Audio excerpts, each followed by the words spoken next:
want you to see how I take my heel and put it to his hip and point my toes, ballerina toes, in plantar flexion like this. And that should make it hard for him to be able to expose the heel right now. He actually needs to move to either a neutral or a topside position to be able to get heel exposure.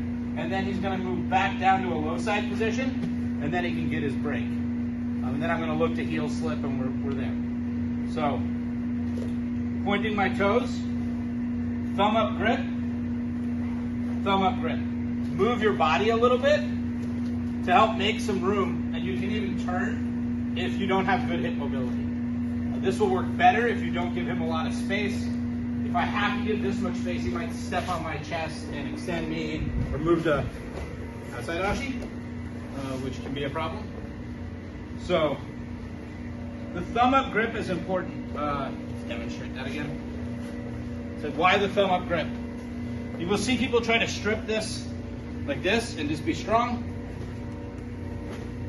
Really hard, right? And he's gonna knock me over while I'm doing that. Now watch the thumb up grip. It's like Chance made a good point. If you're trying to do dips on a dip bar, you don't do them like this. This is where you're strong. All the framework's behind you. So, down, hiding the heel, thumb up grips. Right, like right below the pinion point here. And then this one's just gonna go right to the ankle, ideally. Sometimes it's gonna have to be higher up on the leg. So that's the only space I can make. So, this foot is going to go to this hip over here. I'm going to keep this grip, and I'm going to pummel through neutral Ashi. See how this is the position we started with? Over to the other side. I'm going to put my butterfly hook in, internally rotate my hip so that it's touching the heel.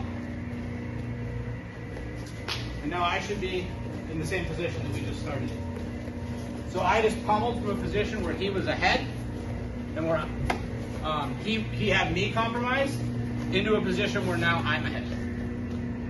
Does that make sense? Now you pummel. Should have an infinity drill here that you can do. Come through to the hip. Yep. Transition through, find your butterfly hook. Now bring everything tight. And then sitting up. It will be very hard to do this pummel if you're down on your side or on your elbow. Much easier to pummel.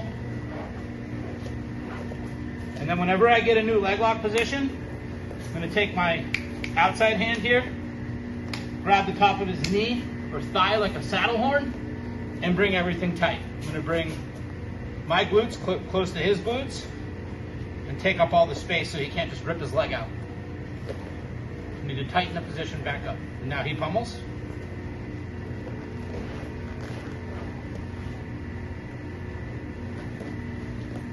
Tightens the position up. Sit up. Double thumb up grips. Pummel to the outside hip. Re-pummel. This is a drill that's defensive in nature. You need to establish a dominant leg locking position where my legs are generally safe. There are some counter leg locks here, and his legs are compromised. Does that make sense? Any questions? It will take you a little to figure out the leg spaghetti if you haven't done it.